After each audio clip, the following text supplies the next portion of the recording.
Okay, weirdos, sit down. Today we're in the Armory, a series that's going to explain every weapon in Ready or Not. Today we're going over a weapon that is regularly misunderstood, misclassified, and a lot of people get really mixed up over its history. And even in this history lesson, we're not going to go into excruciating detail because, frankly, we'll be here all day.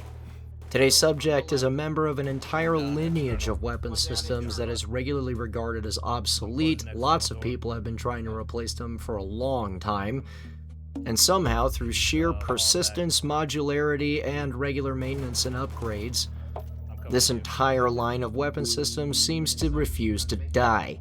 This entire line of weapon systems is derived from the AR-15 family. More specifically, the M16 family, and more specifically than that, the Mark-18. Now, the backstory of the Mark-18 is frankly confusing, but heavily summarized and with a lot of detail cut out. This essentially started as a bunch of SF troops that wanted to make the M16A1 significantly shorter than it was.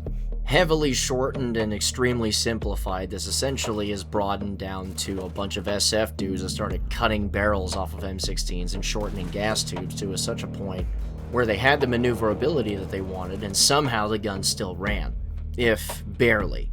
This line of COTS weapons, or commercial off-the-shelf guns, is essentially what it sounds like, a bunch of random shit that people were piecing together to try and make their M16 shorter. And what they ended up calling it was the CAR-15. You may have noticed weapon systems like this in movies like Black Hawk Down, where the Delta dudes in skateboard helmets are running around with shortened M16s.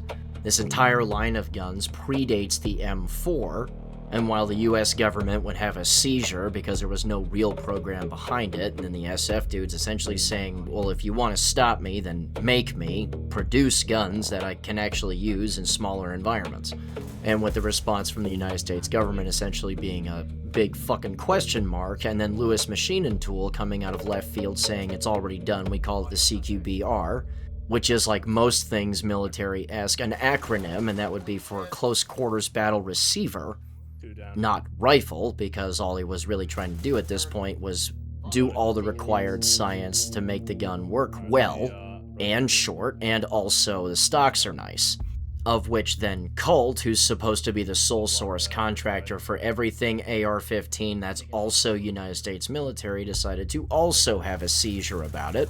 The Navy throwing their hat in the ring and saying, yeah, actually, we would really like some shorter stuff, because shipboarding and SEALs and shit like that. The government and Colt being like, what the fuck, there isn't a program for that, also we're the sole source contractor. And then we have Lewis Machine Tool along with, like, Delta and whatnot, essentially being like, well, it's done, we've tested it, we're ready to go, and then Colt continuing to have a seizure about it until they would start to be the sole source contractor for Mark-18 stuff for about 5 seconds, and then Daniel Defense started making things. It's a really confusing history that's mostly stupid. But in this particular case and in-game, what you get your hands on is the original, the Mod Zero.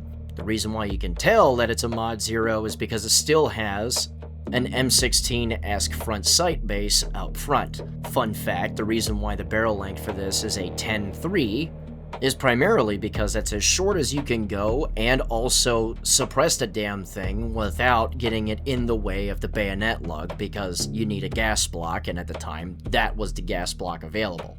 And if you're confused on how this thing actually came about and how guns actually got made, or receivers, or what the hell is a receiver in the first place, and by the way, that would be one half of a rifle, not the whole damn thing, it's cool, because most people are pretty confused about its history as well. We're just summarizing, and badly at that.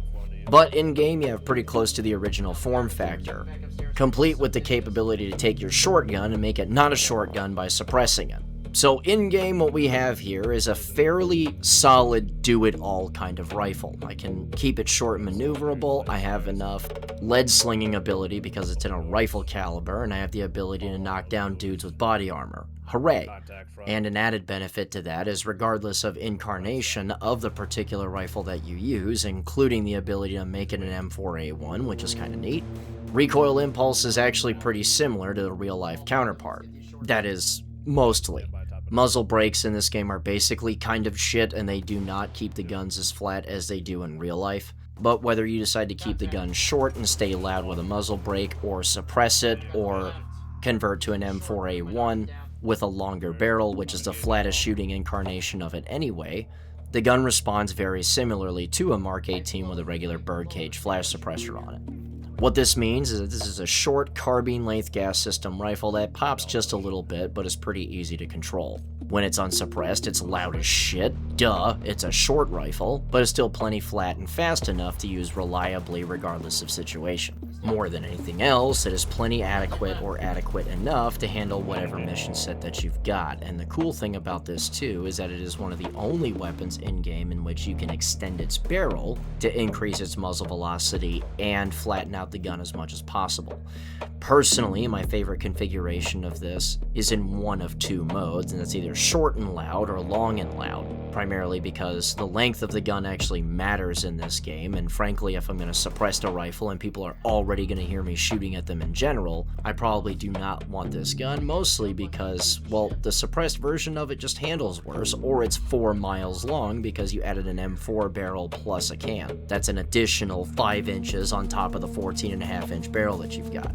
But to me, if I'm short and loud, the gun actually handles pretty flat and, at least according to my eyeballs, really similarly to a real-life rifle or the M4A1, which is essentially the same damn thing but flatter, and all I have to account for is similar to what it would be if you kept the short barrel and then canned it. Actually, it's slightly shorter if you just go with the M4 profile barrel on it. What this is more than anything else is a giant boat of good enough, and most of the time, as far as whatever situation that you're in this game, good enough is fucking perfect. Never mind the fact that just like its AR-15 counterparts, literally anything that you want to attach to it in-game is attachable, whether it be a PEG-15, a MAL, lights, whatever. And it all works out pretty good. And on top of this, because the optics do not sit super duper high on the gun itself, I don't have a crazy holdover whenever it is that I'm trying to have to make those hostage shot decisions, and I have to remember things like,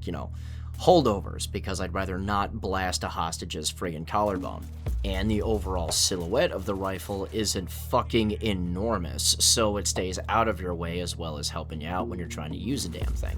Same thing with regards to lasers. The lasers aren't offset crazy from the bore, so I basically never have to really do any holdovers, which is cool. And the additional plus to this is that the laser that shoots out of the MAL shoots out of the mount instead of the LAM itself, so hooray! When mounted to the gun, it's actually even less of a holdover when compared to the EOTech that's regularly on the thing. Or, I'm sorry, the Leotech, as marked in-game. Which, by the way, side tangent, what the fuck do we have bullet drop compensation reticles for in these EOTechs in-game for? Just get rid of the extra goddamn dot and give me the single circle dot, please. I'm tired of having to make the choice between it and the goddamn Hollow Sun in-game. Just get rid of the extra dot. That'd be really nice. Thank you. But either way, as far as guns to use in-game, this is absolutely one of those things that should be towards the top of your list regardless of the situation that you're in, and it's one of those guns that you take if you're running an op for the very first time and don't really know what you're doing yet. So, at least for me, if I were to put this on a point scale, it is a good enough out of 10. And frankly, when it comes down to moving through thresholds and shooting dudes, good enough is fucking perfect. So, if you found this entertaining and useful, great, cool, I'm really glad to help, and if you've decided that I suck, that's also cool, thanks for stopping by, at least for the first couple of minutes that I had the goldfish people, and of course, if you'd be so kind as to leave a comment, a like, all the social media crap, we appreciate the guys that have been hanging around long enough for us to actually establish ourselves as a damn channel. I'm the Blue Falcon Guard, you guys have been great, we'll catch you next time.